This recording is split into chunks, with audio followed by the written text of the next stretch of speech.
for China and Globalization webinar series.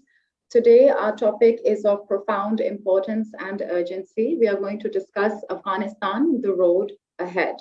It is obviously clear that 2 decades of war, or rather 4 decades of war, have ended in Afghanistan, but the country is far from peace and stability.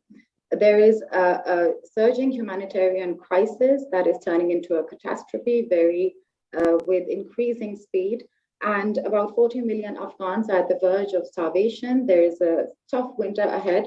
So the real questions that we are going to try and answer today are: what happened, what lessons can be learned, and most importantly, given the urgency of the current situation, what can be done by the international community to make a difference? And also, what are lasting solutions? Here we can also talk about concepts like the Belt and Road Initiative and the Shanghai Cooperation Organization. And last but not the least, there is an important youth dimension to be addressed and understood. 67% of Afghans are below the age of 25. So how can the young people be engaged in a more effective way? How can they be included in the process of building towards a better future for the people of Afghanistan? And to discuss this topic, we have with us a panel with great experience from 3 different time zones and different nationalities who will bring many perspectives and help us try and understand what is happening and how can the global community play a more conducive role. So firstly, we have with us Ambassador Umar Samad, who is non-resident senior fellow at the Atlantic Council. Welcome. We have Professor Joseph Mahoney, Professor of Politics and International Relations at East China Normal University, Shanghai. We have with us Dr. Chao Hai, Senior Research Fellow, Grandview Institution. Mr. Ijaz Heather, Senior Scholar and Security Expert from Pakistan. Mr. Musharraf Zaidi, Senior Fellow, Tabad Lab. Mr. Wahid Ahmadzai, Founder and CEO of NHub. And as discussants, we are very glad to be joined by Mr. Mike Liu, Vice President and Senior Fellow at the Center for China and Globalization, Dr. Lu Yang, Research Fellow at the Belt and Road Institute at Tsinghua University, and Mr. Andrew Mock, Senior Fellow at the Center for China and Globalization. So our topics is going to be based on 6 different discussion points. Firstly, what are the reasons behind the current crisis? Secondly, left unaddressed, what can the regional and global ramifications be? Thirdly, how can the world play a more conducive role in the short and the long run? Fourthly, certain steps that have been taken so far. For instance, aid has been released by the United Nations. Trade with China is ongoing, and there was recently an OIC summit held in Islamabad. What are the outcomes of these initiatives, and what can they actually achieve in tangible terms? And also, how can we scale successful efforts? Fifthly, we will talk about long-term solutions, and lastly, how to better engage and mobilize young people. I'm Zoon Ahmed Khan, Research Fellow at the Center for China and Globalization, and I will be the host for today's discussion. Without further ado, let me invite Ambassador Umar Asad, non-resident senior fellow with the Atlantic Council. Ambassador Asad has previously served as ambassador to Belgium, France, and also Canada. He is participating frequently in different conversations on media and think tank platforms, and he has so far helped the global community understand Afghanistan in a better way. So, Ambassador, the floor is yours. You're muted. Thank you so much. Thank you. Thank you to CCG and to you, Zoon Ahmed Khan. And my greetings to all the panelists and the discussants. I've been told that I have between 8 to 10 minutes to go over several key critical issues. So I will just dive into this and not lose time. As an Afghan who has been following events in my country for more than 4 decades, what happened obviously this year was shocking, but also something that personally I foresaw coming, not the way it happened, but as an alternative to a peace settlement. It is unfortunate that we were not able to reach a peace and a political settlement in Doha, but I will get to that later. Let me just go quickly over a few reasons why I think we had a debacle in Afghanistan, and a regime collapse in Kabul.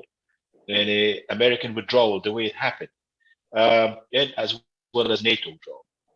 I think that looking back at the last 20 years, obviously the last 20 years are very much connected to the previous 20 years of Afghanistan or 22 years of Afghanistan's history, starting with the communist coup in 1978 and the Soviet invasion uh, in December of 27 uh, this week, 42 years ago. Uh, the American, the post 9/11 intervention, obviously, had its own logic. Uh, could there have been other ways of handling it? Yes, but that decision was taken to rebuild Afghanistan uh, after having failed to do so after the Soviets left. But unfortunately, looking back, I would say that we failed to have strategic vision and consistency from the internationals as well as Afghan leaders. We also had weak Afghan ownership beyond what the upper elites were providing. And we were not able over 20 years to increase the level of self-reliance and, for example, replace the 80% dependency that the Afghan government had on foreign donations and the support of the budget. Peace and reconciliation, which should have been a key issue from the very beginning, became slogans, unfortunately, and a pretext for maintaining a status quo, a military status quo. And so many opportunities were missed from 2002 until 2018, when the Americans started to get more serious about peace talks. And we know what happened in that interval. I was a witness to the fact that state building and nation building, two key components of a recovery, lacked a foundation that involved the Afghan people themselves. And so there was no strategic pathway in that regard.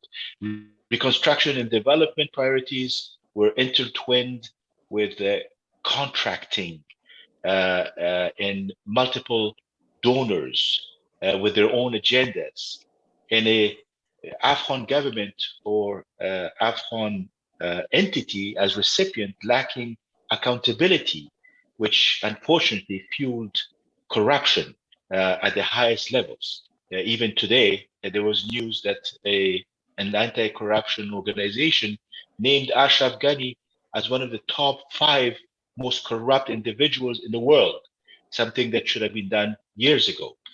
The military mission superseded other uh, missions, the mission of rebuilding in Afghanistan, and it became the main driver of the international presence. That should have been the opposite, where the military mission over time should have been reduced. It was, but the combat mission ended in 2014, but then the American and NATO military operations in support of the Ghani government continued almost till the last week before the fall of Kabul. The other thing that I think caused this collapse was the fact that the Afghan population, the Afghan people, over time, instead of the terrorist organizations, instead of those who were seen as spoilers or a threat, a real threat to security, the Afghan population became a target and a victim of the ongoing war. And as a result, the so-called Hearts and Minds campaign failed miserably, actually, and more and more communities across Afghanistan, not just in the Pashtun tribal belts, but across Afghanistan, um, turned against the mission and against the government that they saw as being very corrupt at the same time. And they started losing faith in the nascent young democracy, especially the majority, 70% of the young Afghans who had an opportunity to have an education, unfortunately lost faith in democracy because they saw huge discrepancies and elections that were highly fraudulent and undermined the people's will. So that became a problem. So we have a lot of other reasons, and I'm not going to go into that. I'll quickly jump into what is the situation now and what should be done. There are three main players. Obviously, there's the Afghan entity, the Afghan players, and the Taliban right now are in control, full control of the country, and they are the key player. As much as others would want to also be engaged, but the Taliban are very slow in engaging other Afghan players at the moment. So for the Taliban, I think that they need to adhere to some of the key pledges that they had made in Doha before the fall of Kabul, especially in regards to pursuing a political settlement path, leading to a more legitimate order in Afghanistan that is not only broad-based, but also reflective of the complex Afghan society and political constituencies. They also need to resolve what seems to be some of their own internal debates and some differences of opinion that have emerged over time, even though they're very good at masking them, on key issues that are preventing stronger cohesion and inclusivity, as well as raising questions in the international community, especially, as well as amongst the Afghan population, about their convictions and their commitment to human rights values, even if given an Islamic framework, and to women's rights and minority rights, especially when it comes to access to education and employment. So all of these issues, whether they are from a international law perspective or Islamic law perspective, are not very clear yet as far as the Taliban are concerned. Um, I think that what is also important for the Taliban to realize is that they need to engage other Afghan players in order to prevent Afghanistan from becoming an international ward and a UN NGO run, de facto managed and run entity. Afghanistan is a country that needs to have a sovereign government, a representative government to the extent possible, where the Taliban and others can agree on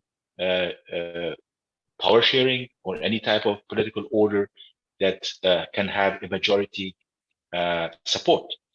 Let me jump to the region quickly. The region is extremely important. Six important neighbors of Afghanistan and other stakeholders beyond. But very quickly, I think I want to say that it has become obvious that in the region and in the neighborhood of Afghanistan, almost everyone wants stability. They're very fearful of instability in Afghanistan and understand what the consequences and ramification could be. Um, and I think that there's a need for threat mitigation, threats such as different forms of terrorism to different countries surrounding Afghanistan, threats from the drug and narcotics business, and criminality, as well as the threat of millions of Afghans continuing to leave the country in a mass exodus that could in itself create a lot of issues regionally and beyond. Um, so I think that working on a counterterrorism um, coordinated strategy and counter-narcotic strategy at the regional level is going to be very important, both for the Taliban in order for them to assure others of their credentials, as well as in return for the regional players to make sure that they can help in the Taliban achieve those goals. There's also a vital need to reactivate and revive the Afghan economy. This economy now has tanked. It has collapsed. It has given way to more than 24, 25 million Afghans facing starvation. Um, an economy that was very much dependent on international aid is now very much still in need of international aid on the humanitarian side. Everything else has stopped. There's no more funding streams for anything that has to do with reconstruction or other projects in Afghanistan. Which brings us to the third element before I stop, that has to do with the key donors and key international organizations and key NGOs, and obviously those who over the last 20 years have played a critical role in funding Afghanistan's re-emergence and revival and reconstruction. They were the main funding providers till August 15th. Since then, they stopped all operations except for the focus on humanitarian assistance to make sure that the Afghans do not die of starvation at this point. We need more engagement in this regard between the Taliban and other players. There is a loss of trust. We need trust building, and we need a new paradigm. There's obviously a consensus still holding that they will not recognize officially the Taliban government. That also passes through the United Nations Security Council and the P5. I'm not sure exactly how long the P5 is going to hold on this, whether China or Russia or both of them may use their veto power. But obviously, it's a very complex situation from a geopolitical perspective, and the fact that the Taliban are still on the sanctions list and they're blacklisted in different ways. But what has happened in Afghanistan to the Afghan people is man-made. It is also very political. If the Taliban decide to solve some of the issues that have to do with governance and broad-based government, as well as try to address the issues of human rights and gender rights and minorities and others, and also be helpful to others in the fight against terrorism, then obviously the political issue should and would be resolved for most of the international players. And then that should open the path for recognition. But we are not there yet. We are not sure if that is going to change anytime soon. My thought is that there's a 6-month window open right now for the Taliban to show some flexibility, and for the international community as well to show some openness and engagement and moving towards something more normal. I will stop here since there's a lot more to talk about, and hopefully address some of the questions you have. Thank you. Thank you so much, Ambassador Umar, and giving a historic perspective, what the reality was, maybe also helping us diagnose some of the issues that we are seeing today, what was the cause behind them, and also talking about what is at stake for the region and possible ways forward. Both sides, Taliban as well as the world, need to show flexibility, and a consensus among Afghan people and their inclusion will be very important moving forward in helping Afghanistan become a less reliant country and one that is progressing economically and otherwise. So thank you so much. Now let's invite Professor Joseph Mahoney, Professor of Politics and International Relations at East China Normal University in Shanghai. And he has more than 170 publications and is also winner of multiple teaching and research awards. He is frequently seen on global media as well as think tanks discussing issues of the overall geopolitics from a historical perspective. And today, Professor Joseph, we are looking forward to understanding what happened over these years and what are possible ways forward for Afghanistan. The floor is yours. Thank you. Thank you, Zoon, and thanks to CCG for inviting me. I'm pleased to join this discussion. My purpose here will be to talk about it in broad strokes, but also to try to frame my discussion in terms and concepts that should be familiar to Beijing, and why I do that will become apparent in a few moments.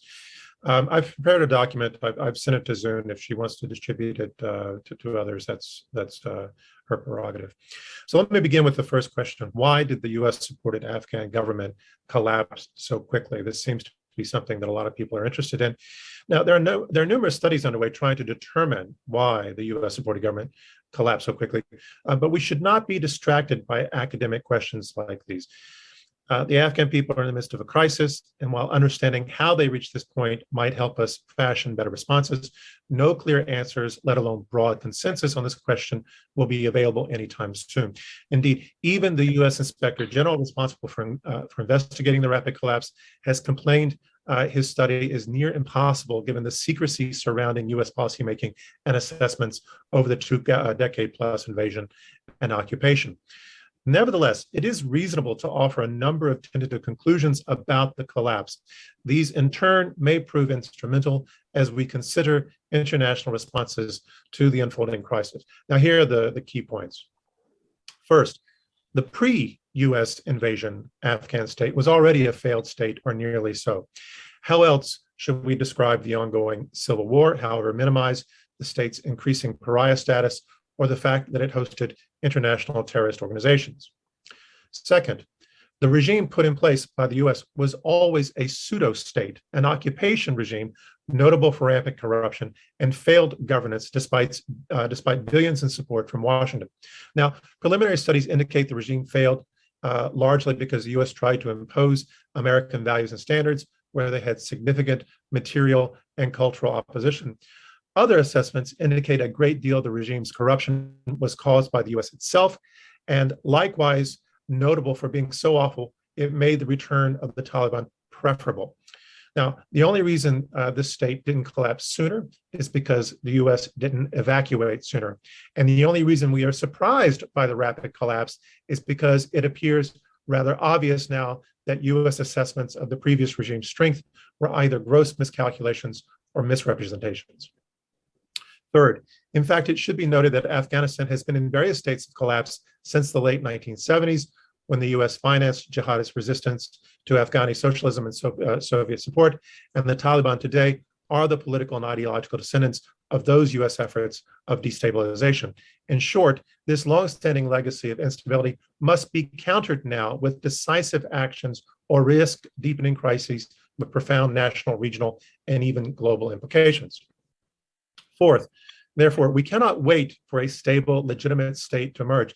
The fact that one has not existed and is unlikely to manifest soon is the key problem. And in this respect, we might consider that perhaps the closest analog to the Afghan situation is Somalia. That's the sobering reality that confronts us in Kabul. Fifth, we cannot simply wash our hands of this matter and walk away. We need to understand that it is unreasonable and dangerous to expect the Afghans to solve their own problems internally at this point. Their problems stem substantially from decades of military interventions and occupations by global superpowers. And to expect the Afghans to clean up this mess by themselves, even if the sanctions regime is lifted, is begging for failure and tragedy. Next question. Should the Taliban government be recognized before major increases in international aid? Whether or not the Taliban are formally recognized belies the simple fact that they are a key stakeholder and an unavoidable partner to any meaningful international aid. We have invested the idea of formal recognition with too much significance and done so even more unhelpfully from the perspective of bilateral ties. For example, if we actually care about the Afghan people, and further, if we actually care about stability in Central Asia, then why should we withhold recognition or refuse to work with the Taliban in this period of humanitarian crisis? However, recognition need not be bilateral or a formal declaration tantamount to political and diplomatic support. Rather, a lesser form of tentative recognition can and should be offered multilaterally. For example, through a group like the Shanghai Cooperation Organization. This recognition could be limited simply to acknowledging the Taliban as a vital stakeholder when confronting this crisis without answering the broader questions of whether they have or will constitute a viable state worthy of formal diplomatic recognition. Taking this approach should minimize international criticism by firmly establishing a practical and defensible hierarchy of values. Next question. What about the particularly sensitive issue of restrictions imposed on women in Afghanistan? Without question, the fate of women and girls in Afghanistan under Taliban rule remains a serious concern and has been articulated thusly by many in the international community. However, as a first principle, we must recognize that women and girls are now at greater risk from humanitarian crisis than they are from facing exclusion from educational and occupational opportunities, general freedom of movement, and so on. Second, as a general rule, we must avoid the neo-colonial Orientalist trap of, quote, saving brown women from brown men, the so-called white man's burden approach that both past and present has been used by Western nations as moral justifications for numerous imperialist interventions. It is a proven fact that such interventions more often than not actually hurt women more than helps them. And this has been clearly demonstrated once again with the American experience in Afghanistan. Next point, the solution to this crisis can only be found through a multilateral framework. Bilateral approaches are too risky in so much as they expose both sides to unacceptable political risk.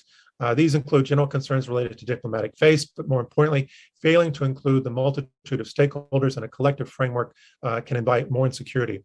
Of course, the even greater risk associated with a bilateral response is an ineffective response to the crisis, one that might make the crisis even worse. Consequently, employing a multilateral framework is likely the best way forward. From the Chinese perspective, this approach also aligns with Beijing's repeated emphasis on using multilateralism in international affairs. From the international perspective, it would create more legitimacy, share the burden and risk among stakeholders, and ensure greater chances for success. It could also encourage better partnerships with other multilateral efforts, including potential alignments with the United Nations, the World Health Organization, and so on. It would seem the SCO offers the best existing multilateral organization for confronting the crisis and arguably should take the lead. However, the SCO might also request recognition and support from other multilateral organizations and invite observers to participate, including the UN, WHO, ASEAN, but also AIIB. While it might be too much front-loading to include these others, even in an observer capacity, the connections should be considered, above all with global level and Asian regional organizations. Ideally, this will be an Asian-based response with a global level legitimacy. Next question. Why is China the best candidate to serve as the core of a collective multilateral leadership approach? Perhaps no other country is better suited than China to lead this effort. Other major regional players, including Russia and Pakistan, have complicated histories with Afghanistan that will make it more difficult for them to lead or be accepted as leaders, both by stakeholders within Afghanistan, but also throughout the region. While China itself is not completely immune to such concerns, none other has a cleaner diplomatic slate or comparable capacity. Additionally, only China has both the political and logistical capacity to lead among the major regional powers. Furthermore, it has a suitable, ready-made IR philosophy of promoting multilateralism and avoiding interference and hegemony, promoting win-win solutions, and a shared destiny for humanity. China likewise has considerable depth in terms of vital resources related to aid and development and can call on other multilateral support or initiatives like BRI to help out. Perhaps most importantly, China is unmatched in terms of crisis management experience, and its experience in Central Asia has grown substantially in recent years. And finally, it has already established positive connections with Taliban leadership while maintaining a general neutrality towards stakeholders competing with the Taliban. We have noted thus far the necessity of a multilateral approach, but experience indicates at least one capable nation should stand firm at the core or center of the effort. In fact, this is not just an international principle, but one that is intrinsic to the Chinese political system, along with the idea of collective shared responsibility and the deep experience of creating and sustaining united fronts, even among enemies and competing interests in times of crises. In short, the Chinese model of collective leadership with a strong center can be adapted to the sort of consensus building but results-oriented approaches that this crisis demands. While there are risks, and all the more so with the need for speed to counter the emergency, no one can offer better core leadership, and this presents Beijing and the region with a compelling humanitarian call for action. Now, finally, in closing, I would like to consider the Xinjiang Afghanistan dialectic. And we should note the dialectic of Xinjiang and Afghanistan. It should be clear that the unfounded American and British allegations of genocide in Xinjiang were perhaps conceived as an anti-China propaganda strategy to cover domestic and international failures experienced by both countries, including several of which intersect with each other, be they Brexit, failures to contain COVID-19, Trump's failed trade war, and so on. But above all, to cover the catastrophe of the American-led intervention and withdrawal from Afghanistan. In other words, when Trump announces that he's pulling out of Afghanistan, this is when we really begin to see the promotion of this Xinjiang narrative out of Washington. So indeed, allegations of genocide accelerated with Trump's announced withdrawal, along with his failed trade war and his desire to escape Beijing for his governance failures associated with the outbreak. Biden and other Western leaders have continued this narrative unsurprisingly. That false claims of genocide in Xinjiang are advanced to cover the real tragedies of Western policies in Afghanistan will leave historians shaking their heads. But suffice to say, by China taking a lead in helping to resolve the humanitarian crisis and human rights abuses associated with Western imperialism in Afghanistan, this would be a major win for the Afghan people, the region, and Beijing's international standing. Nothing pushes back against allegations of human rights violations better than actually protecting human rights, particularly when those were abused by Western nations in the first place. Thank you. Thank you so much, Professor Mahoney. There's so many points I would like to recap quickly because I feel our next panelists would also like to address some of those questions. But I think especially the part where Taliban at least need to be treated as stakeholders to make humanitarian aid and efforts possible. And I also appreciate that, for instance, the Shanghai Cooperation Organization, as with especially the 9 members, now Iran is also a member, are all neighbors, mostly neighbors of Afghanistan. So we are direct stakeholders, we are directly affected, and we have been affected by the situation. And also what role China can play long-term infrastructure, stability, connectivity. This is part of the Belt and Road vision and also the Shanghai Cooperation Organization vision. Thank you so much. Now, without further ado, let's invite Dr. Zhao Hai of Grandview Institution. He's Senior Fellow and member of the Academic Committee of Grandview Institution and also the Director of International Political Studies at the National Institute for Global Strategy, the Chinese Academy of Social Sciences.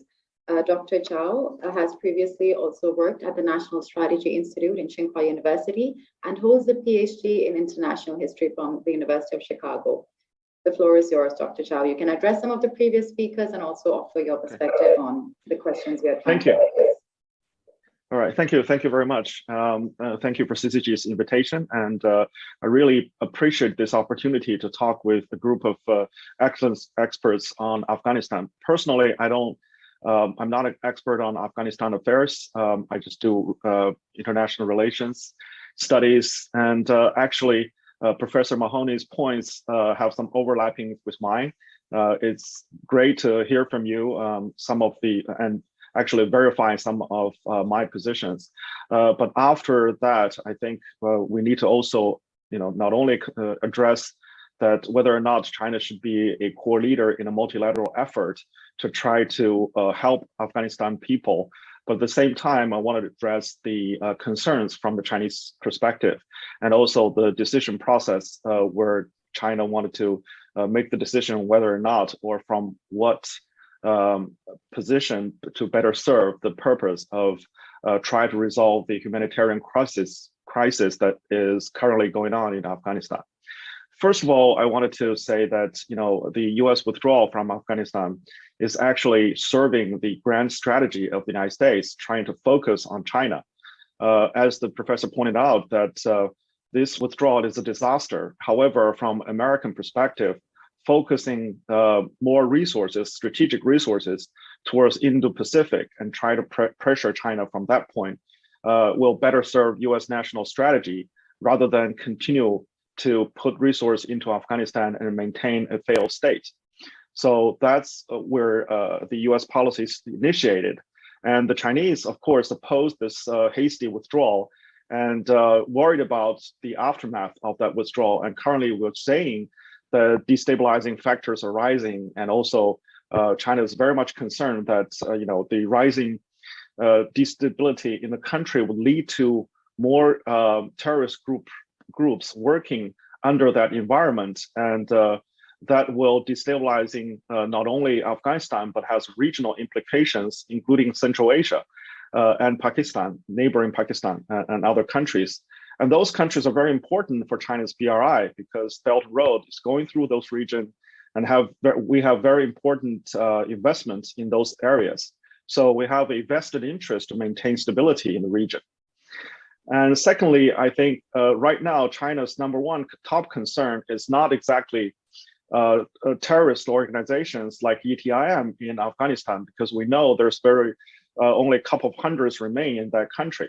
However, that issue has been created as a wedge between Muslim countries, particularly Afghanistan and Taliban with China, because recently rumors are rising in Afghanistan saying that whatever China is doing in Xinjiang and China's request to clean ETIM from Afghanistan is it's a sign of repression of Muslim and sort of rebellion in the region, therefore trying to disseminate this message that China is essentially not a friend to Afghanistan or to other Muslim countries. And that message is sort of spreading also in China, incurring a lot of concerns in China. What if China continue or increase its activity in Afghanistan, that may lead to potential terrorist activities against China, just like what happened this year and last year in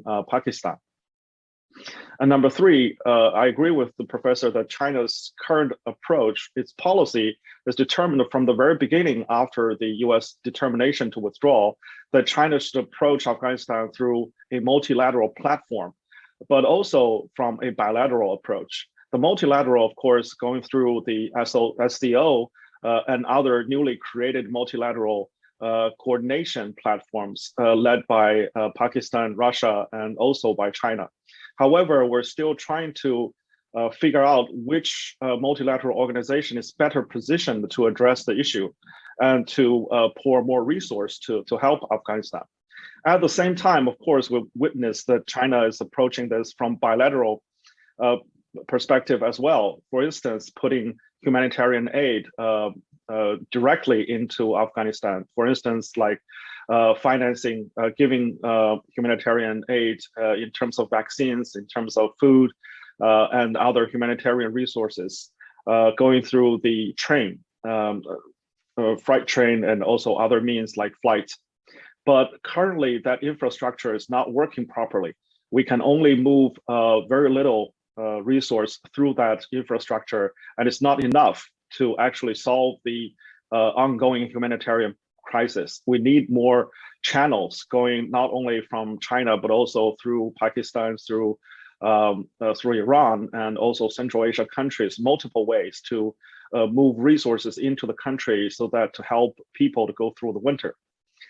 And the next point is that right now, even though that experts wanted China to play a larger role in terms of helping Afghanistan, however, there's still lack of understanding and support domestically within China.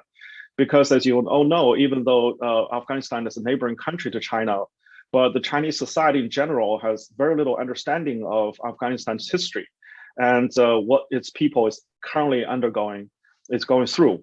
Recently, there's a report just came out 2 days ago about a group of Chinese observers going through provinces in Afghanistan. They traveled 29 days, and they were interviewed by Chinese domestic media, and now their interview is online.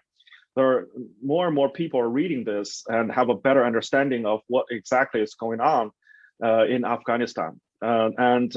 Because previously, Taliban has a pretty bad name in China, and Chinese people have fear about their extreme views about Muslim belief, and also their activities in terms of oppression of women and other activities. So to help Chinese people to better understand exactly what's going on the ground is a way to have more support domestically for China to provide more aid into Afghanistan. However, at this point, I think that's still lacking. So in order for the Chinese government to act more decisively, it is imperative to have more media report from inside of Afghanistan, and to paint a better picture for understanding of what exactly is going through in that country. And the last one is that China has contributed to a certain extent to Afghanistan's rebuilding. And there's already projects within Afghanistan, including BRI projects. There are designs to extend BRI from CPAC into Afghanistan as well. However, at this point, the Chinese companies are not willing to put money, resource, human capital into that country because of concern of security, of instability, and of the current government's legitimacy. So in order for the economy to go back on track and particularly attract more Chinese capital to go into that country, it is very important for the current Taliban government to actually make progress in building a more inclusive government and have a better relationship with international community so that the Chinese government can actually have a better sort of support from the neighboring countries and also from the global community, and also have more guarantees for their investment in that country. And lastly, I wanted to emphasize that China has made it clear that it has no, like the professor pointed out, vested interest in that country and do not need to and does not have the will to intervene into domestic affairs in Afghanistan. So purely from a China's internal perspective, to maintain stability in Afghanistan is top priority right now. For Afghanistan to go through this winter, we're still calculating exactly how much resource the Afghan government right now needs and to what extent China and other countries can contribute. Right now, a better way to do that through multilateral platform is to attract and is to restore, number one, US, EU, and other Western countries' financial support to that country. And number two, to involve Gulf countries, those countries that has enough resource and money to come in and support Afghanistan. And number three, to rally all the neighboring countries for their own interest to pour more resource into the country.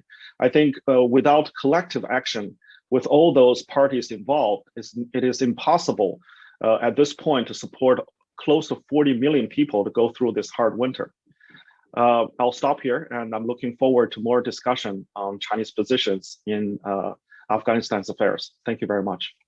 Thank you. Thank you so much, Dr. Zhao, for really offering what is the position and perspective from China right now. I'll quickly also talk about the kind of coverage that is being done globally. So we are talking a lot about a humanitarian crisis unfolding and that the situation is very dire, but really zooming into how exactly people are suffering, maybe examples of initiatives. For example, the ICRC is doing something quite effectively with the current Ministry of Public Health in Afghanistan. These examples of positive collaboration that are making an impact and actually seeing up close what the situation is can help mobilize support for Afghan people. The group of Chinese you talked about that travel through, I think that kind of coverage and reporting can also be more effective than just broadly talking about the issue. Here, I think also the parts where you mentioned how the global community can help restoring some of the previous aid that was going to Afghanistan and also the role of Gulf countries and the neighbors. So I guess the recent OIC summit in Islamabad can also be something worth mentioning and talking about, which is why we have next Mr. Ijaz Heather, who will particularly be also touching the impact of the summit. So Ijaz Heather is I'll briefly introduce you and then the floor is yours. He was most recently executive editor at Indus News and hosted a policy show In Focus. And he started his career as a newspaperman and held editorial positions for leading Pakistani publications and newspapers, including the Frontier Post, Lahore, the Friday Times and Daily Times. And he was also previously a visiting fellow at the Brookings Institution in Washington. So Mr. Ijaz Heather, the floor is yours, 8 to 10 minutes, an overall perspective, but also what is the impact of recent initiatives and what are possible solutions really. We've deconstructed a lot of what's happening, different perspectives. If we can also find ways to enable better cooperation within the region and the international community. Thank you. Thank you, Zoon. Thank you also to CCG for this invitation. I heard the previous speakers. I also received this message from you on the sidelines asking if I have any solutions, if I can offer any solutions. Well, it's a wicked problem, and I don't think that there are any real solutions in terms of a package which can be presented to the world, or something that can basically ameliorate the situation unfolding on the ground in Afghanistan. But I think this is a situation that needs to be tackled from issue to issue. I would actually want to take the conversation to move beyond what has happened and how Afghanistan, the region, and the world have got to this point. I think there's been a lot of discussion on that, a lot of pages and even books and analyses have been written, are being written. The fact is that the Taliban are in power, they own the ground, and they have to meet certain standards in order for the world to move towards recognizing and granting them legitimacy. We saw, unfortunately, some sentiment in Pakistan after the fall of Kabul, which was euphoric. I've always thought that that was misplaced. And in the next few minutes, I'd like to sort of, inform the colleagues here that the situation for Pakistan has not really changed much in terms of the threats that emanated from Afghanistan and would continue to emanate from Pakistan. That said, Pakistan remains committed to diplomatic efforts to address the situation there, essentially to get a broad regional consensus on a coordinated approach. There have been multiple initiatives, conferences, meets, and we know that Pakistan has been taking the lead in most of them. And in doing so, it is dealing with other state actors that have their own interests and preferences, which may or may not be entirely in sync with Pakistan's, or for that matter, even Afghanistan's. Some regional countries have talked about broad-based and inclusive government. Some have stressed the need to have a government of national reconciliation. Islamabad has constantly and consistently talked about a broad-based inclusive government. As a matter of fact, we can go back to the Bonn process. Pakistan, even at that time, had insisted that the Bonn process should include all the stakeholders, including constituencies that are represented by the Taliban. That did not happen. We also know that in 2004, it's a matter of record that Lakhdar Brahimi, in an interview, talked about the fact that not being able to pull those constituencies into that process was what he called the original sin. So anyway, at the same time, Pakistan has stressed the need to take a realistic approach in view of the changed reality in Afghanistan. And the recent OIC meet was also directed towards that end. Now, Pakistan has three immediate concerns. It needs to continue to monitor and work with the Taliban interim government, assist Afghanistan as much as Pakistan can do, which Pakistan is doing. And I'm referring to Afghanistan's humanitarian needs. To this end, Pakistan has also called upon the world community to share that burden. The previous speakers have also talked about a multilateral approach to that end. Of course, it's not simply because of altruism, because connected to that, there's a problem of refugees. We already have millions of them in Pakistan, and they need to go back.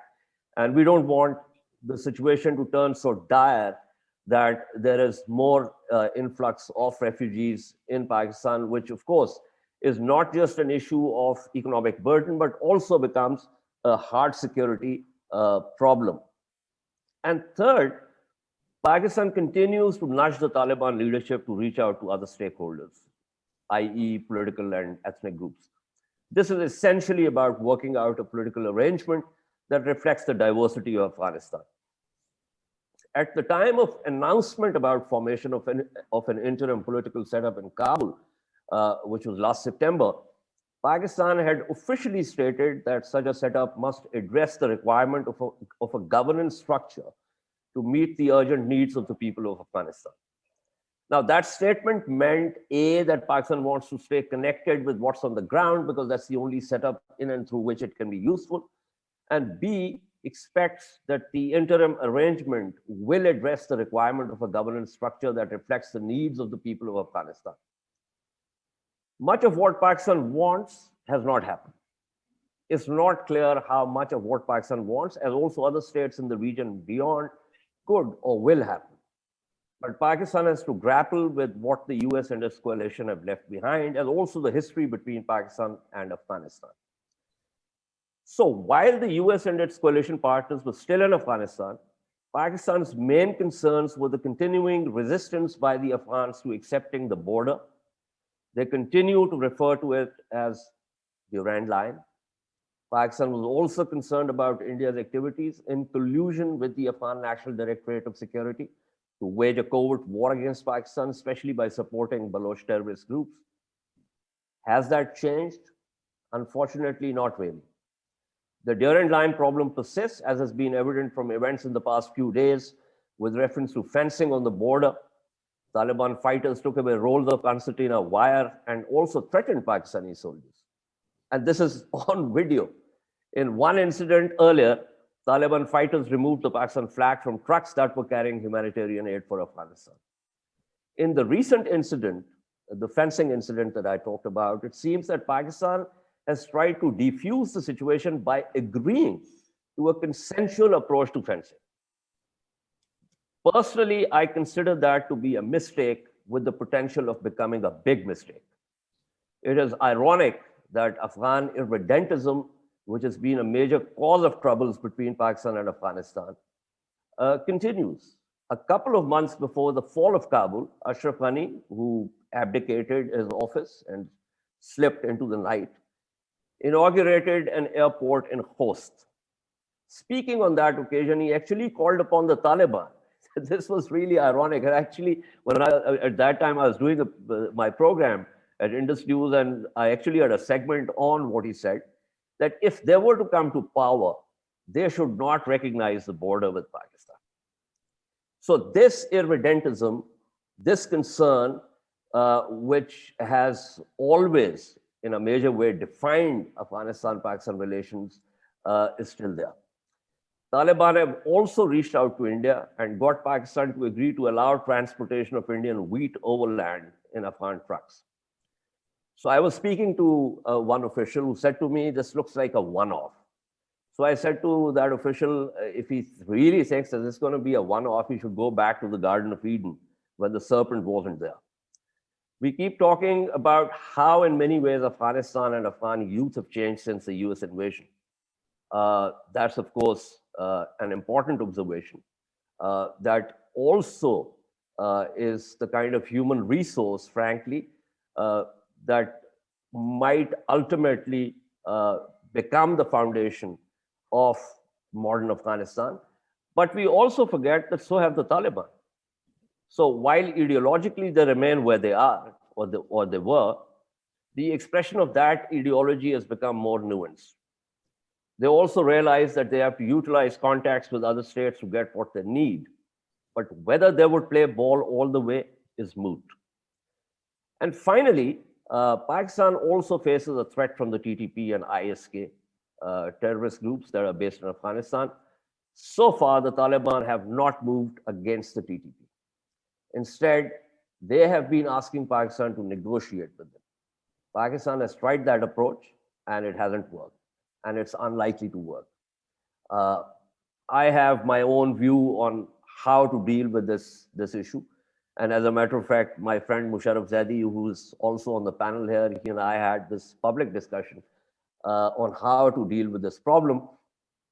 But it's the current Pakistani approach, I don't think is going to work. I also believe that this problem should be and will become a litmus test of how Pakistan deals with the Taliban. So, we can have further discussion as we go into with the discussions coming in, and perhaps we can explore some of these ideas further. But final word that, as I said earlier, not much has changed in Afghanistan in terms of the threats. that were there. But what is further added now is a regime that has been, and can be regressive in its approaches to multiple issues. So threats plus a regressive attitude is likely to make it a toxic mix. Thank you. Thank you so much. Actually, also, Mr. Heather, for a lot of people, the Pakistan-Afghanistan equation, what is the relationship? What are the mutual perceptions, especially from Pakistan, is something that is quite intriguing. And really dissecting that and explaining how things haven't changed much, I think it's especially informative given the current circumstances. I will quickly, before I go to Mr. Zaidi, Mr. Mike Liu, would you like, because if you need to leave early, would you like to join now, or we can go to Mr. Musharraf Zaidi first and then come to you? Sure. So, yeah, I can talk very briefly. Yeah, thank you so much. Thank you for having me this morning. And it has been a very fascinating conversation on this very, I would say, complex case, right? If you look at what the things I see here is, number one, I suggest we need to take a structured approach. And this is an excellent opportunity to show the multilateralism, how we can join hands, with the global or international community to tackle this crisis, right? I look at if I take a structured approach, we look at, definitely we have some short-term challenges. Well, winter is coming and the people there, they need the food, they need the medical supplies, they did some essential things to keep the life going, right? This time, I really, if under the international organization, across or maybe food aid, and they know, they experience how to handle a crisis, and we have to make sure we do things from the beginning in a transparent and responsible manner, right? So that's very important to ensure we have sustainability to support the country, right? I look at the number. If you look at I look at how we help the country to build up the necessary infrastructure, how we can promote the trade with the neighborhood country, with the different country around the world, how we can further help the country to build the engine to grow the economy, right? So I think right now the timing is everything, yeah. And if we really can, have a multilateralism organization or structure in place, really can help the things, get things up and running, that will be very crucial for the people in that country, right? That's my 2 cents here, Zoom. Thank you so much. Thank you so much, Mike Liu. That was one of our lead discussants, Mike Liu, also Vice President of CCG. Thank you for offering those suggestions. Timing is critical and vital given how the situation is unfolding. Now let's go to our next panelist from Pakistan, Mr. Musharraf Zaidi, who is a known public policy professional with over 2 decades of experience, and he deals with policy, politics, media, and economics. In 2014, he was honored by the World Economic Forum as a young global leader, and he has previously worked with the United Nations in Afghanistan, evaluating the state building portfolio of the UNDP. Musharraf Zaidi, the floor is yours.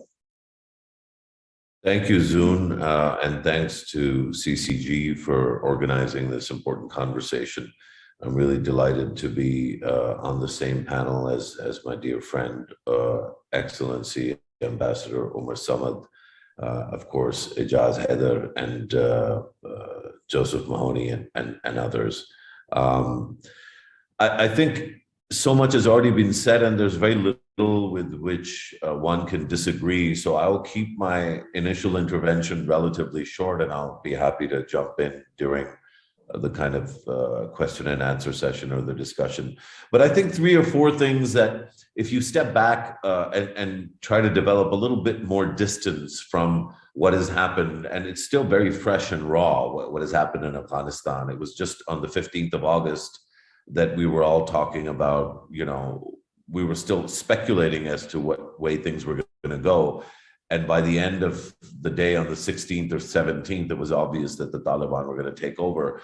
It's only this week that we've had the UN Security Council and the US Treasury take decisions that will allow for humanitarian relief to get into Afghanistan without people needing to fear, sanctions, bringing sanctions upon themselves for dealing with the Haqqani network or the Taliban, both of which are UNSC 1267 sanctioned entities. But I think, like I said, if we step back a little bit, there's 3 or 4 kind of big ticket questions that Afghanistan generates that we really have to take very seriously in the region that we're talking about.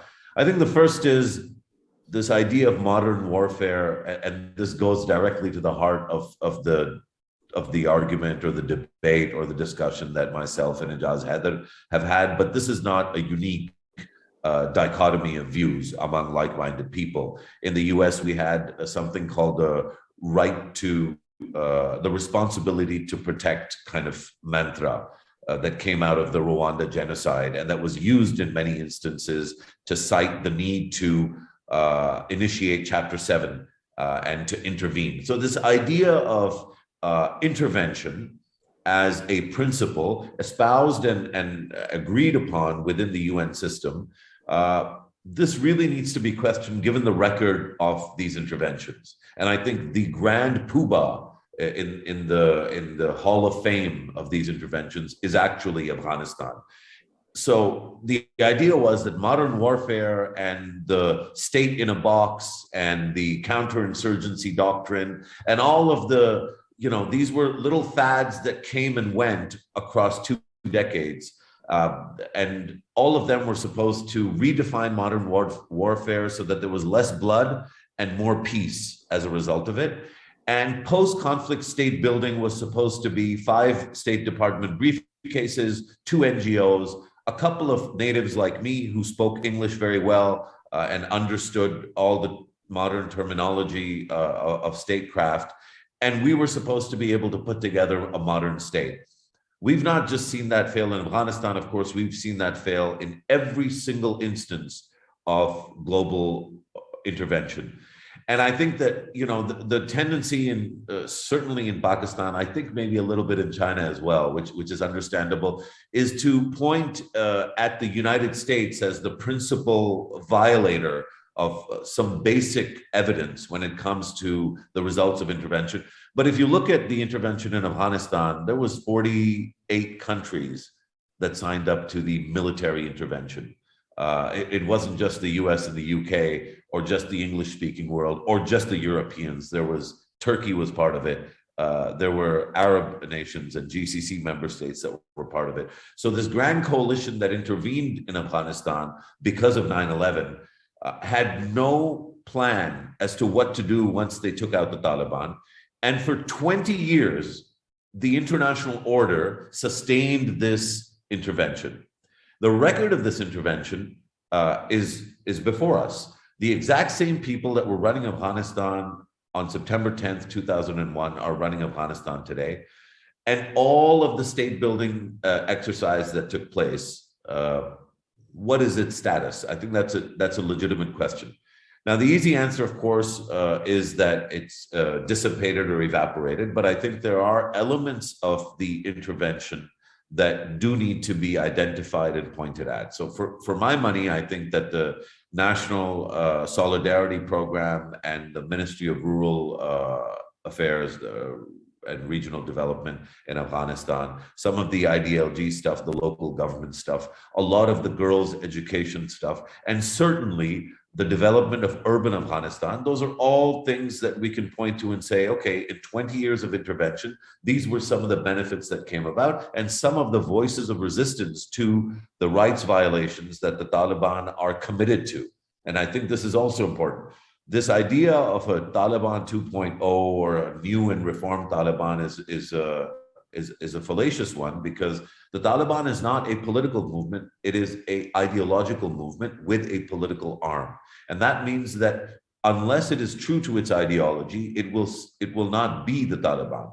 So the Taliban are not reformed per se. They have not become human rights defenders, and they will never be. They are defenders and advocates of what they stand for, which is a very orthodox, and I would say extreme interpretation of Islam, which is not followed by, I don't think, the majority of people in Afghanistan, and certainly not by the majority of Muslims all around the world. This kind of challenge is really secondary. I think the first point I had was about the international system and its failure. I think the second point is about state sovereignty. And this is a really critical point for people to remember for the region. State sovereignty, once compromised, is very much like Humpty Dumpty. It cannot be put together again. So if you try to draw the inferences or the derivative lessons from that, the one that screams out loudest to me is that the elites in this region have watched what has happened in Afghanistan, I think, very carefully. And so entrenched elites that are capable of drawing the right lessons will see that there is a regional and global interest in stability, number one. And if you look at, and this was a point that I think Professor Mahoney alluded to, and I think Umar Samad alluded to as well. The principal interest of the 6 neighboring countries or the wider region or the global community is that whatever happens in Afghanistan, the birth of another 9/11 should not, and counterterrorism is sacrosanct to China, to Pakistan, to Iran, to Tajikistan, to all of these countries. If that's the case, then we know for sure that our interest in the Afghan people is at best secondary, and I would say that's at best. But it is principally driven by the state interests of the countries that are looking at Afghanistan. This collective interest in stability can be a boon for entrenched elites if they play their cards right, but they must remember that the fate of the Ghani regime is the end result of an entrenched elite that fails to read the tea leaves and fails to act in a timely manner. So for me, while regional stability is sacrosanct for the region and for countries outside of Afghanistan, the lesson should be internal stability. That if you value the social and political construct that exists, where elite A or elite B or elite C is entrenched in power, then the interest that elite has in sustaining its own power should spur at least some reform. And I think this goes to a lot of what China in particular has tried to engage with, not just with Afghan elites, but I think with other countries too. And I certainly think that's the case with Pakistan. So I think lessons for the elite vis-a-vis state sovereignty are also, I think, quite important. And I think certainly for Pakistan, that holds true as it does for any other country. I think the third one is rather controversial, but I think this is an idea that many of us have discussed a lot more in private than we do in public here in Pakistan. But I think specific to Pakistan, one of the things that we should draw from what has happened in Afghanistan and what this all means for Pakistan is that, in my view, tentatively, and this is still I'm open to being challenged on this. In my view, it is Afghanistan and not India that is the defining theme for Pakistani national security. Now, this is a very major shift that I'm proposing has already happened, and I think there's some evidence to back up this idea or this notion.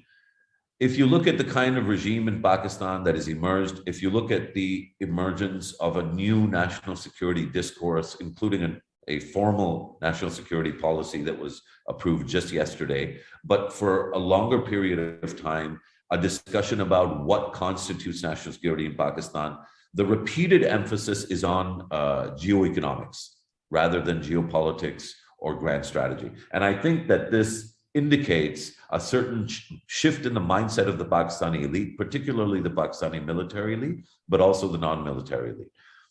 So when we think of the key divisions in Pakistan, of course, we think of civilian and military, and we think of extremist and non-extremist, and we think of urban and rural. But I think the most fundamental one might be the traditional elite and the emerging elite.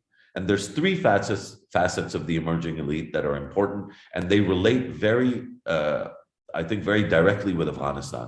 The first is that the emerging elite are, as I said, more likely to be urban than they are rural. The second is that there are more likely to be more females within this elite than there have ever been in Pakistan before. And the third is that they are more likely to speak Pashto than ever before.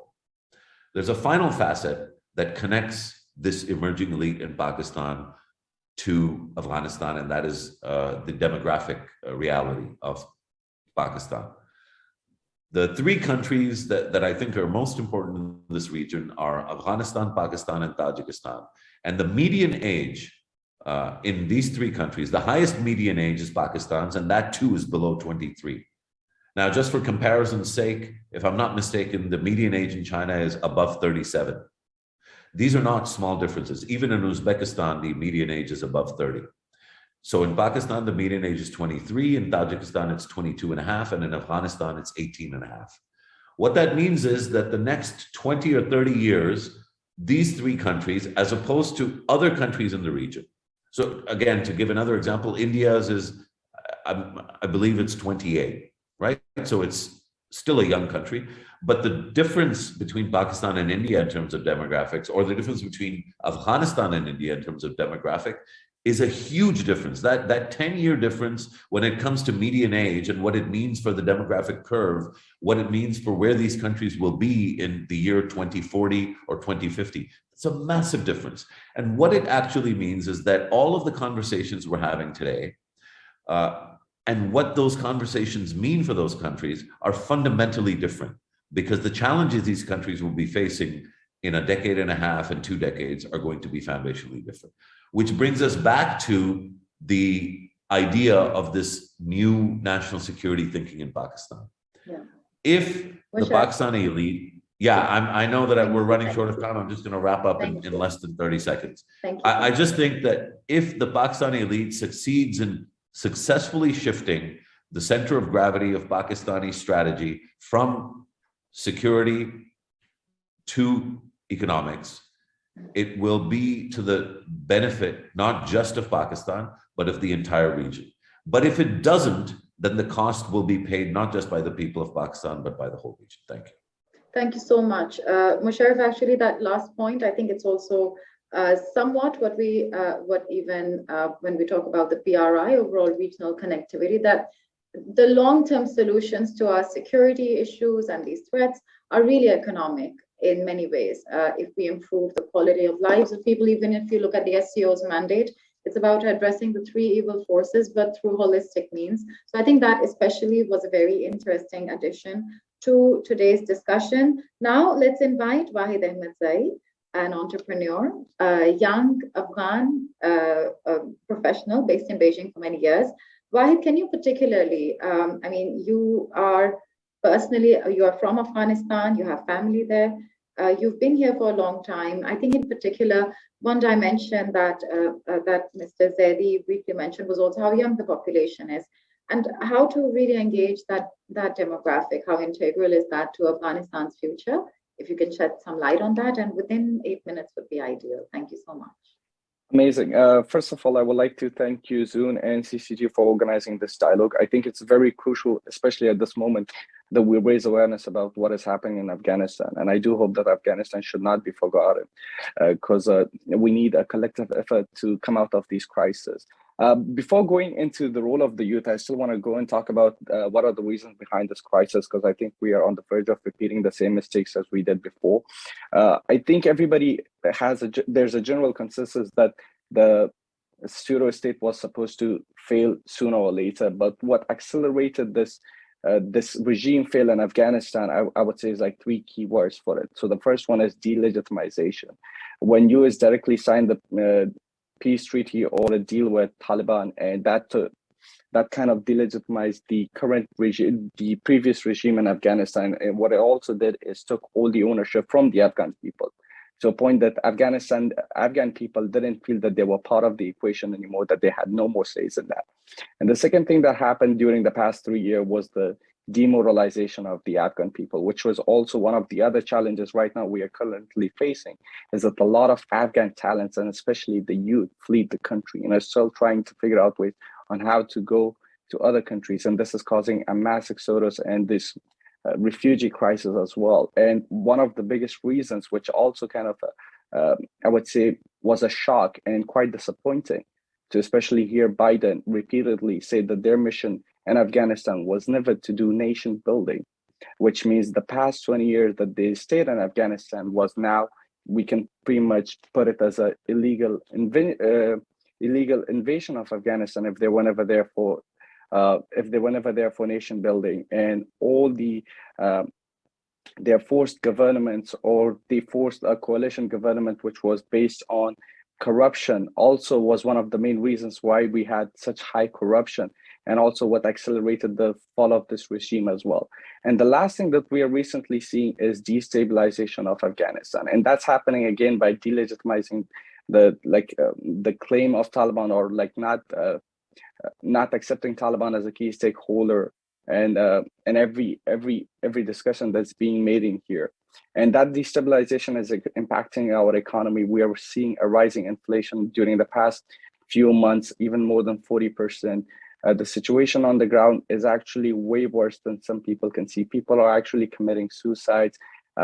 There's a really bad humanitarian crisis happening over there. So these are like the three main reasons which accelerated the fall of the regime: the destabilization, demoralization, and delegitimization of Afghan government. And right now we're doing the same mistakes again by delegitimizing the Taliban claim and trying to demoralize the Afghanistan by not directly engaging with them. And the next question would be, is like, how what certain steps have been taken. I think everybody talked about the humanitarian support, but what I want to focus is the trade support as well. I do hope, despite what happens, we still have like open channels with Afghanistan and engage in trade. Just one example, I was talking to a friend, a trader in Shanghai, and he told me that every carpet sold in here feeds 200 family in Afghanistan for a month. So I think long-term solution is especially, trade in under the framework of Belt and Road. So that is very important. And the last one, focusing on the role of the youth. They play a very crucial role in the future of Afghanistan. But right now, one of the biggest challenges for youth is we don't have a youth-centric culture in our countries. Like youth doesn't have a lot of sayings, or doesn't have a lot of authority or power to contribute to some of the policies which are happening, to some of the causes which are being done. So I think one of the good things that can be happen is, I think, a CEO or Scholar or this kind of organization is a very good platform for youth to showcase their talents and how they can create impact on a very large level. And we need to slowly build a culture of youth-centric. And that culture can also empower the youth and educate them. And also, it's extremely crucial for the youth to advocate for transparency, accountability, and strive to build mechanisms that can actually hold the different stakeholders accountable. And also, youth should also have a very future-oriented approach toward the nation building. Last thing I want to say is, like, for the past, both of the times why the Ashraf Ghani regime failed, and why right now the Taliban, what they're facing, the challenge that they're facing is lack of narrative, lack of a common narrative, or lack of a common mission between them. And we see that is one of the leading factors why the Ashraf Ghani government failed, because they never could provide a proper description of what is their idea of republic. Or the same thing is happening with Taliban. They have, despite saying Islamic government, they don't have a proper translation or definition of what is Islamic government. And the best thing for youth can be is, like, they need to come together and try to define what are the values of being Afghan, and define a common mission for Afghanistan, and have a common vision for the future of Afghanistan. And that's, I think, the way forward. I do believe that youth should advocate for transparency. They should advocate for peace. They should advocate for dialogue. And through those dialogues, we can then finally find a long-lasting and a stable solution for our country. Thank you. Thank you so much, Wahid. There's so much I would like to further elaborate, comment on about what you said, but particularly young people engaging and interacting with each other in the region can solve a lot of problems that especially South Asia is facing.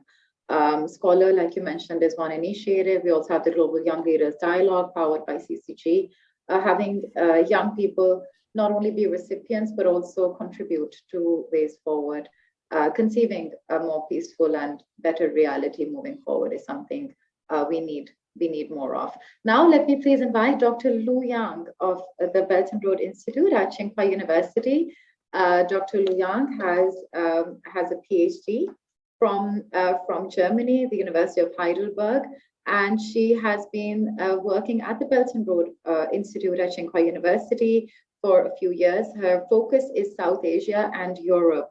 So Dr. Lu Yang, any comments on the discussion, your thoughts, and any possible recommendations? Because I feel like today's discussion has been a lot of very, very valuable perspectives and also solutions, but it still seems like the situation is just so complex. Maybe tangible ways forward, if you could think of or suggest any, would also be great. Thank you for the invitation from Zon and CCG, and thank you for all the panelists for sharing your views on the development of Afghanistan. Currently, the humanitarian crisis in Afghanistan would be the largest. I would say that it will surpass like Iraq, Libya, and Ethiopia. So we have a lot of discussion right now, but it seems that there's still we cannot find a better ways. I think today in the panelists, you have all the panelists have already addressed the history and current situation. The problem of Afghanistan it were projects in the future, and it needs time to rebuild the country for the state building. I think one of the panelists, Mr. Tahit, also pointed out the failure of the elites in the region to address the challenges. But we talk a lot about the Afghans-led and Afghan-owned peace-building process. And also in many speeches and documents, we emphasize the people of Afghanistan. However, there's so many things that we just see the people of Afghanistan is missing. And can the Taliban represent current Afghan people? And this is also questions by the international society.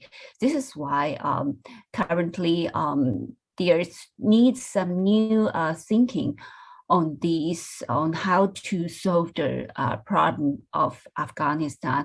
And we also know that all the stakeholders, including the countries in the regions as well as outside regions, have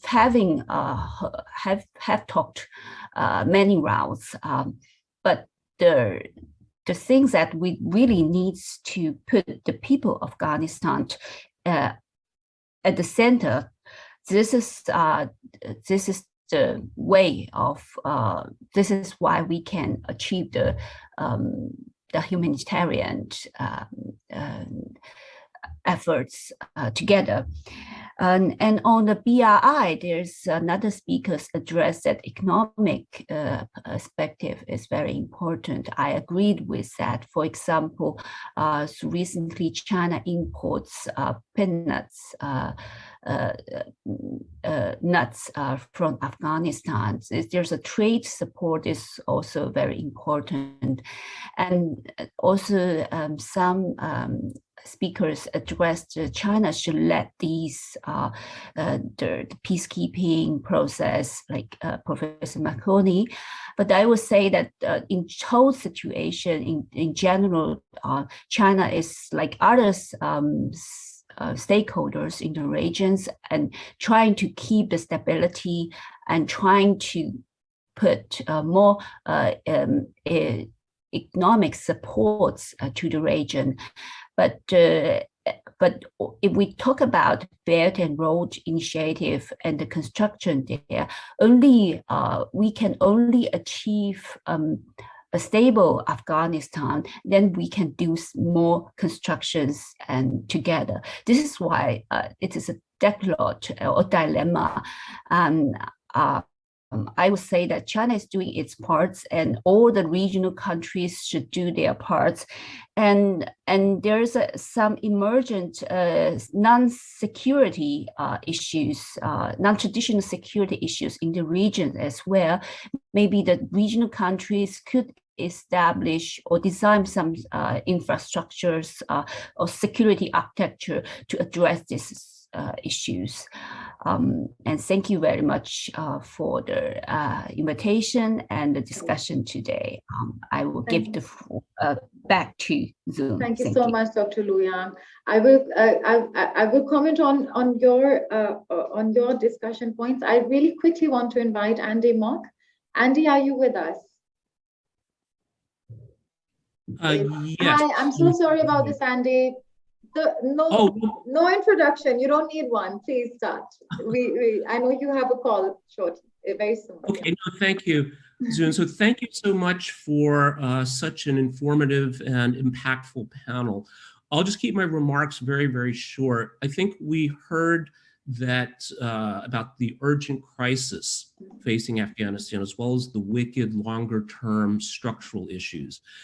And some of the challenges I think that China would have to address to be more engaged. So I just want to very briefly say three things: that if, and maybe this is a big if, that these issues can be overcome and China can engage with Afghanistan, that this could be valuable and even transformative for Afghanistan and the region. And some of this may sound a bit aspirational, but I think hopefully we can end on a positive note here. That first of all, China's philosophy is trade, not aid, or we call it win-win, which sometimes has been misconstrued. But this is the only sustainable way to work with countries, where instead of just being a donor, that it has to be mutually beneficial. And we see this with poverty alleviation. We see what China's doing in Africa, in Iraq, in terms of providing economic opportunities such as green channels for African imports, which was recently announced at FOCAC. And the area that I focus on is technology and its impact on international relations. And I think, again, here, the word I would use is aspirational, but also practical. And when we look at e-commerce as a way that, again, if these problems can be addressed in China and Chinese enterprises can engage more fully with Afghanistan, that e-commerce, live streaming, drone deliveries to rural areas without good roads can be an enormous positive factor. The second thing, technology-wise, that I think can be very positive is the convergence between digital and financial inclusion. So we know that Afghanistan, like other parts of the developing world, literacy, especially for females, for women, is a big challenge. So getting internet access through inexpensive smartphones is vital. But when we look at convergence of digital and financial inclusion, with especially the digital yuan, that allows small businesses, especially started by women, to access financial services, again, could be transformative. When we look at some of the challenges facing Afghanistan that we heard about in terms of corruption, the digital yuan can play a role in this as well. So we know one of the challenges with aid that causes hesitancy as well as ineffectiveness of aid is leakage through corruption, other issues. And the digital UN can address factors like that. And then lastly, what we've seen in COVID-19 is the acceleration in China of telemedicine, especially powered by 5G. So again, look at things like e-commerce, digital inclusion, financial inclusion, other technological advances. I think that can play a transformative role for Afghanistan and the region, assuming, again, this big if some of these challenges that the other experts raised can be addressed. So Zun, again, thank you so much for the opportunity. Really fantastic panel. I really have to go, but thank you for making the time for me to share some thoughts. Thank you so much, Andy. I think you've given us more discussion points for another round. Thank you so much for joining.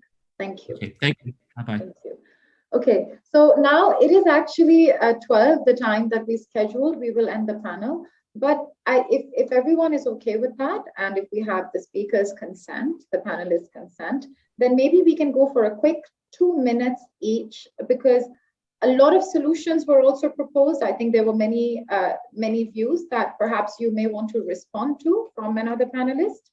And I do think that at the end of the day, today's discussion is really about dissecting core issues, understanding different perspectives, and really seeing how these can come together and create room for concerted and immediate efforts for something that we all realize the situation in Afghanistan is going to have lasting consequences if it is left unaddressed. So at the end of the day, we, like international stakeholders, governments of countries in the region and beyond, we need to look for solutions and fast solutions. So in this conversation, if we can come closer to that, it would be very helpful. So I would request that maybe let's start with Ambassador Umar Samad. If there are any points another panelist raised, any follow-up comments within 2 minutes would be ideal. Please. Thank you so much again. And I will take this occasion before my time runs out here, close to midnight Washington time. Oh, thank you. But I want to thank everyone for some very insightful, valuable input and their thoughts about not only what is happening and how do they see the Afghan situation from their angle, but also on the broader perspective, regional and beyond. And we all, I think, realize that Afghanistan is in a very odd situation for any nation or nation state to be in, very unusual, very abnormal, and very unique. I'm not sure exactly how many such cases we've had in history, but it's obviously a very interesting case for scholars and for practitioners, quite a challenge. As an Afghan, I and many others struggle every day to figure out what needs to be done, and obviously each party, each stakeholder has to figure out what needs to be done or what should be done or not be done from their own perspective. One thing that stands out is that we need out-of-the-box solutions.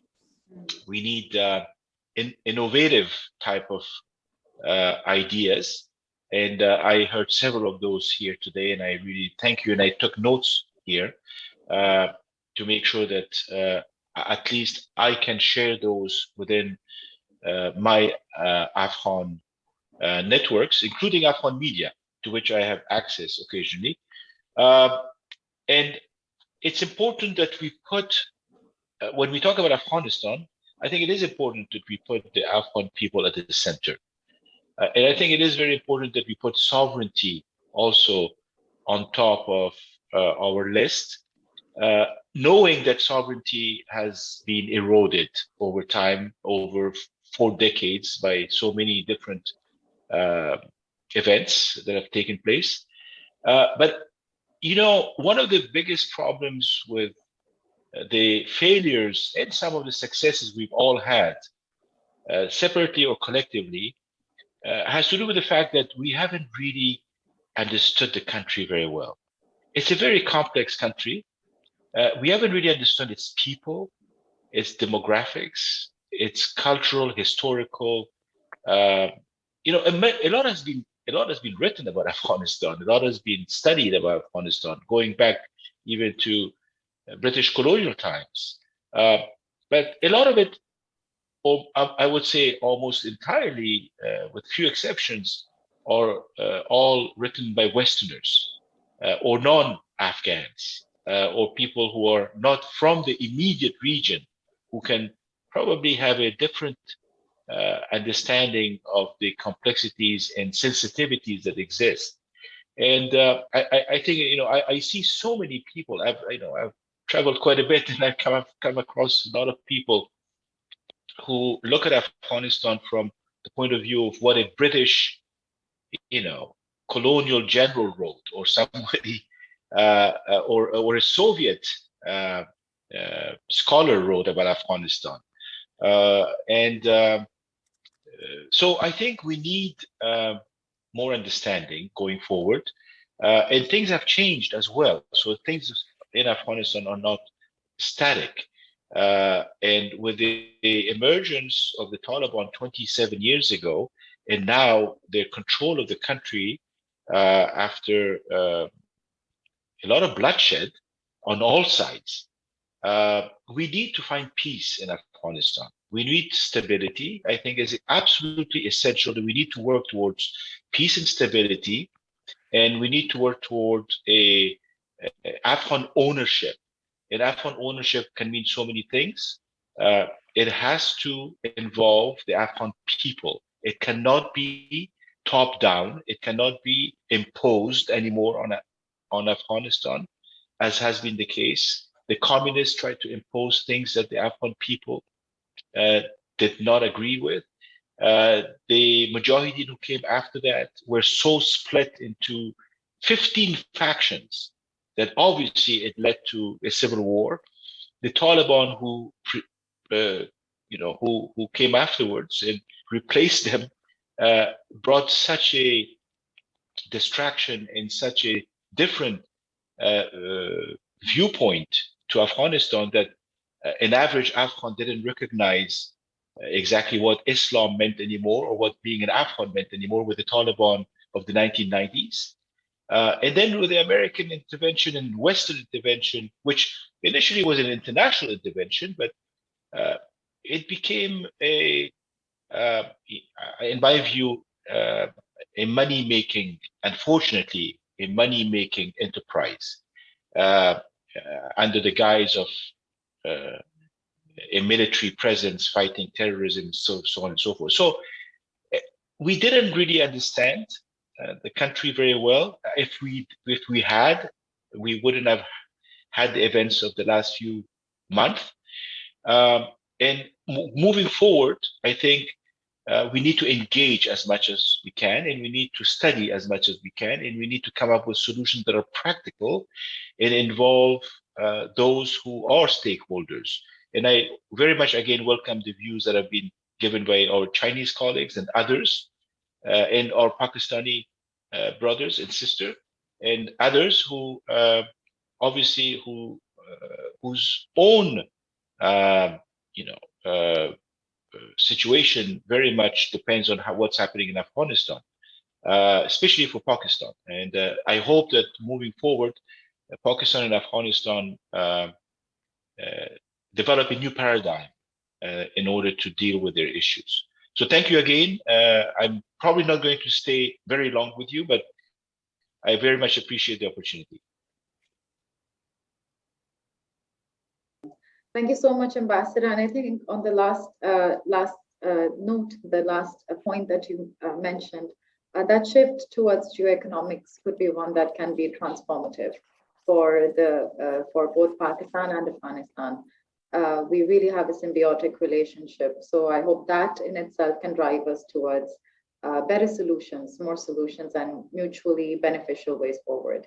Thank you. So I have a quick question. Are other speakers, because I just received a message from Mr. Ijaz Heather that you have another event. So if you would like to, if other speakers are okay with that, we will take everyone's consent, then maybe Mr. Heather can go first, if you would like to briefly respond to any of the other speakers. Mr. Ijaz Heather, are you here?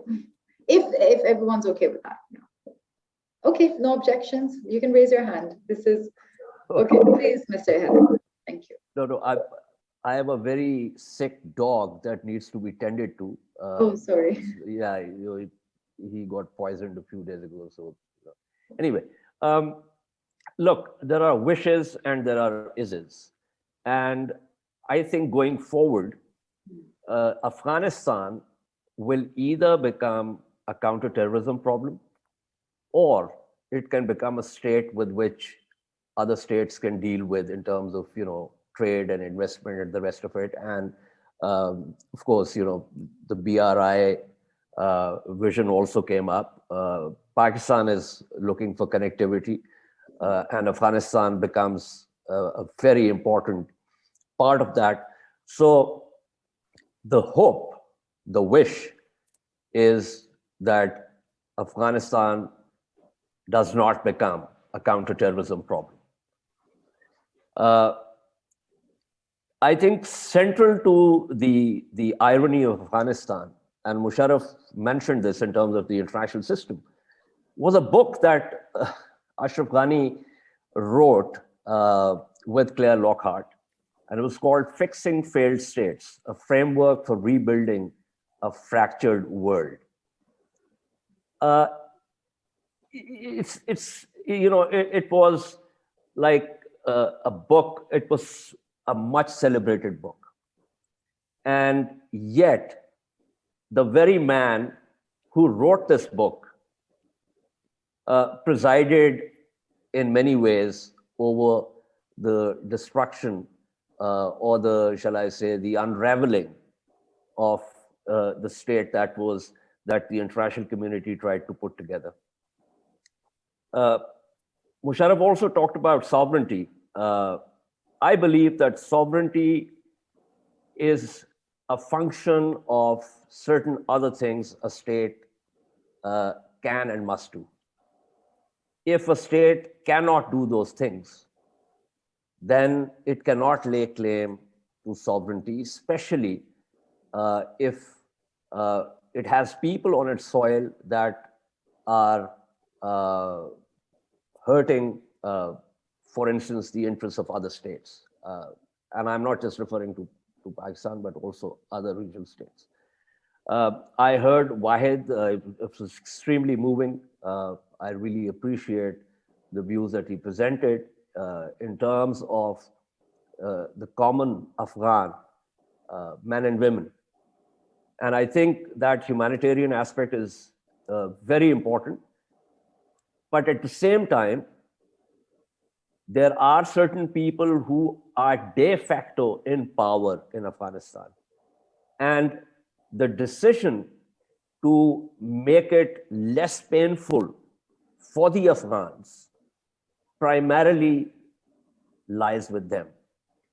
How much the rest of the world, whether regional countries or extra-regional countries, can do for the Afghans, who of course need massive humanitarian help, will also be determined, fortunately or unfortunately, by the actions of the people who are ruling Afghanistan right now. So I think, as I said earlier, it is, to a very large extent, it will be decided by the Taliban de facto interim government where they want to take the country and whether the country becomes a counterterrorism problem or it can become a state with which other states can deal with. And I think if it's the latter, then one can hope for the kind of solutions that have been presented here, whether they were in terms of connectivity, trade, investment, humanitarian aid, tapping into the very potential of the Afghan youth, and Musharraf mentioned the median age. It cannot simply be the desire of the other states to do that. You have to have a corresponding enabling environment within Afghanistan in order for that to happen. So these were some of the thoughts that I wanted to put before you, because solutions cannot happen in a vacuum.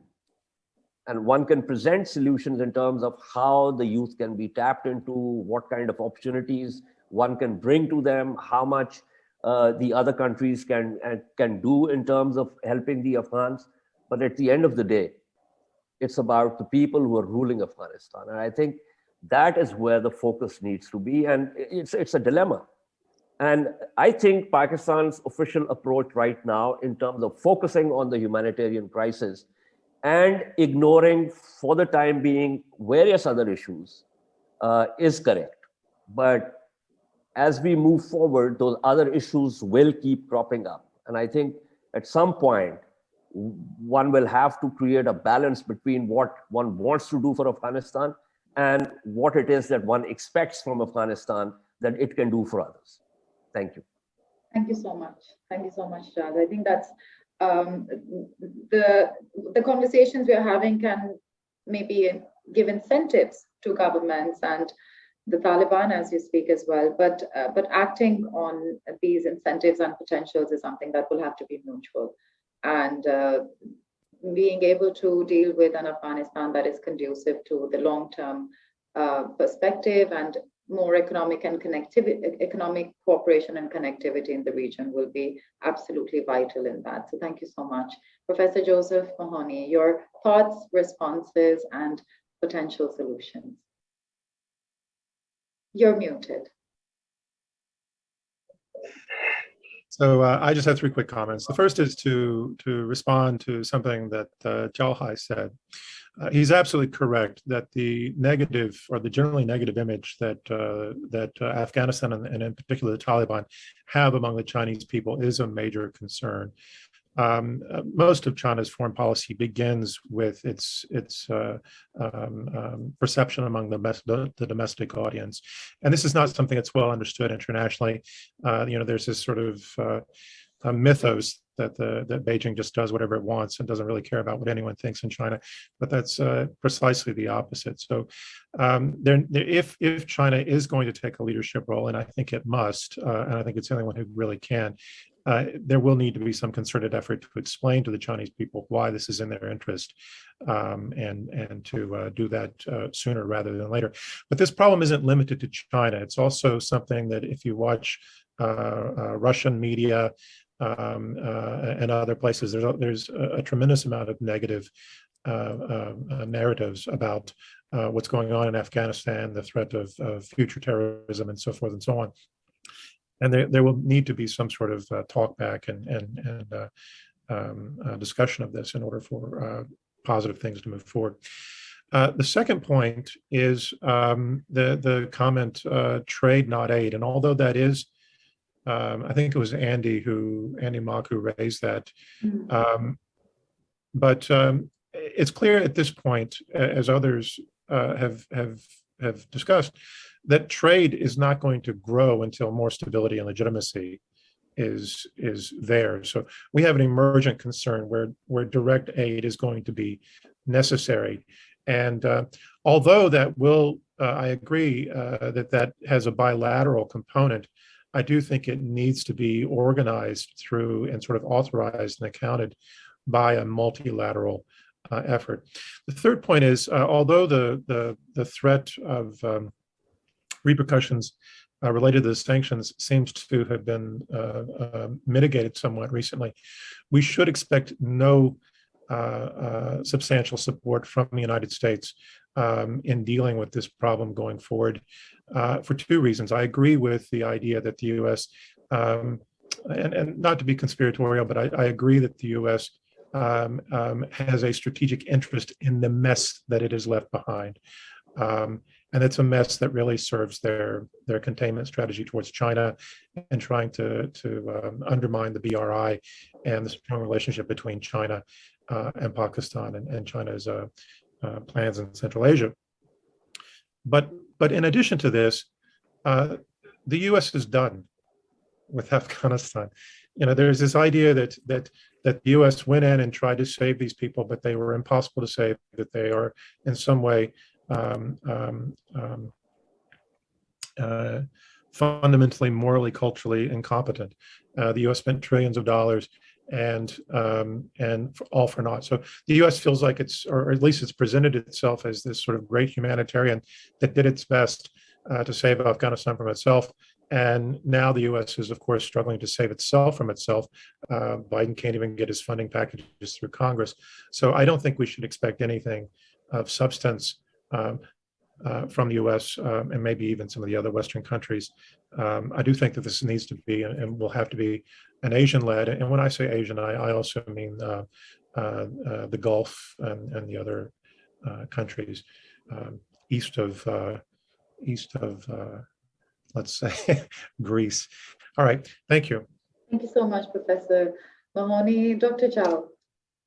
I won't repeat many of the good points that others have already stated. I just want to emphasize one thing, that ultimately, Afghanistan will have to solve their own problem. Foreign aid is not a solution. Actually, the longer the foreign aid pouring in, the more dependent they will be on those foreign aids, and that will actually distort the economic structure of Afghanistan.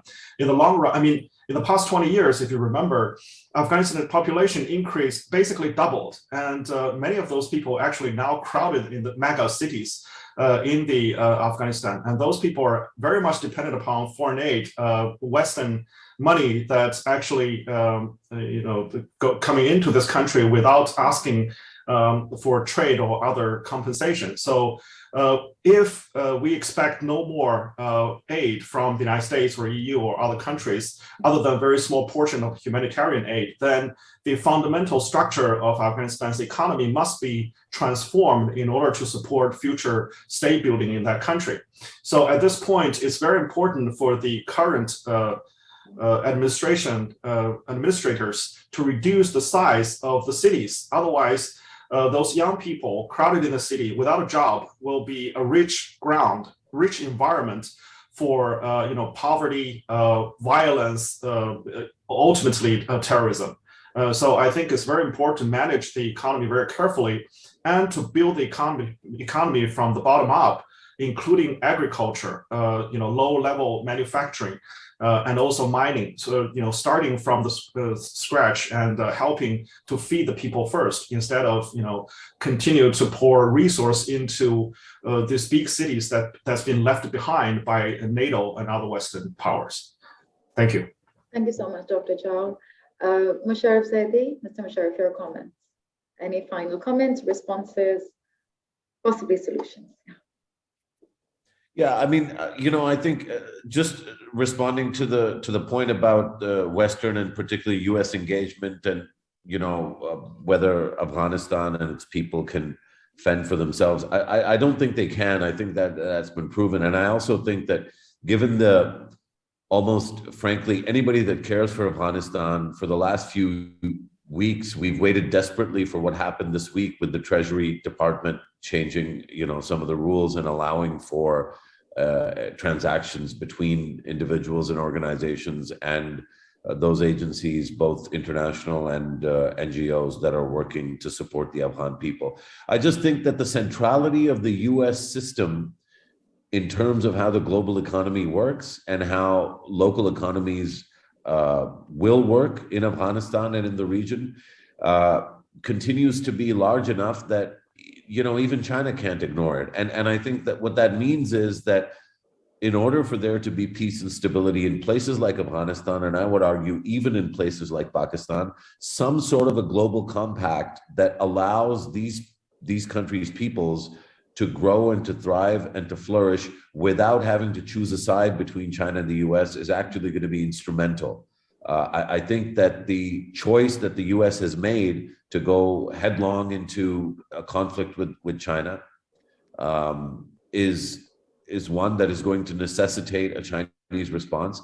But by no means should that dynamic between China and the US or US and China be a cause for people in Afghanistan to starve. And I think for me, the big takeaway is how can we forge some sort of a regional and global compact that affords people to grow their economies, to run businesses, and to flourish without necessarily choosing a side between China and the US. Thanks. So we need more pragmatism, I think, in the end, and practical solutions. Wahid, the final word is yours.